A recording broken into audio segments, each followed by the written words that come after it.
তো ঘটনা হচ্ছে দু রকমের কথা বলবো। তার মধ্যে প্রথম যে ঘটনাটা সেটা একটু মানে কী বলা যায়, পুরোনো ধাঁচের ভালোবাসা ভাবতে পারে, যেটা সচরাচর তো দেখা যায় না। বিষয় হচ্ছে কাল কিংবা আজকেও আমাদের বাড়িতে কাজ হচ্ছে। এবার একজন ঠাকুমা কাজ করতে এসছেন, ঠিক আছে।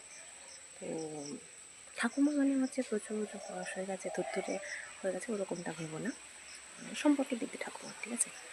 তো কথা হচ্ছে দাদুকে বলেছিল, কিন্তু দাদুর শরীর তেমন ভালো নয়, শুধু ঠাকুমা আছে, দাদু আসেনি।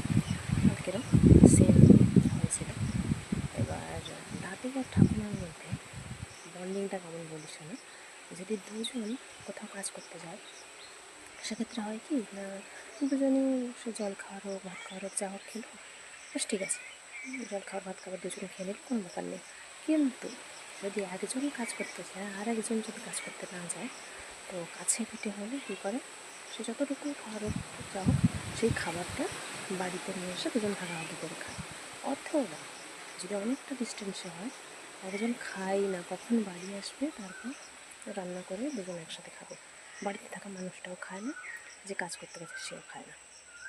ব্যাপারটা জানতাম, কাল ব্যাপারটা সামনাসামনি দেখলাম।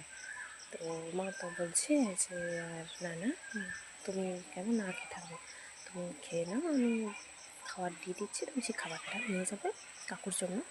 তখন সে ঠাকুমাকে বলছে, তো ঠাকুমা এখানে আর খায়নি, দিয়ে দিতে দুজনেরটা বাড়িতে নিয়ে গিয়ে খেয়েছে।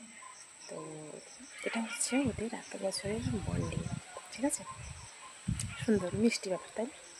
ঠিক আছে, এবার আসি পরের ব্যাপারে। গতকাল আর গত পরশু দুটো কনফেশন দেখলাম একটা পেজে। এবার সেই পেজটা আমি কী বলা যায়, মানে 3 বছরেরও বেশি, মানে 3.5 বছর মতো সেই পেজটা আমি ফলো করি।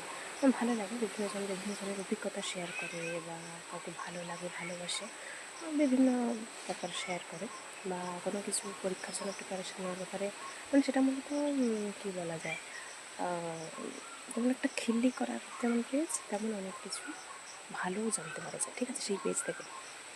তো সেই পেজে দুটো পোস্ট দেখলাম, একটা গতকালকের আর একটা গত পরশুর।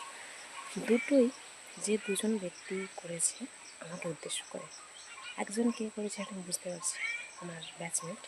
আরেকজন কে করেছে আরেকটা আমি বুঝতে পারছি না, কিন্তু সেখানে যা যা বর্ণনা দেওয়া আছে, যেরকম যেরকম যা বলা আছে, তাতে বুঝতে পারছি যে সেটা আমাকে মেনশন করে বলেছে।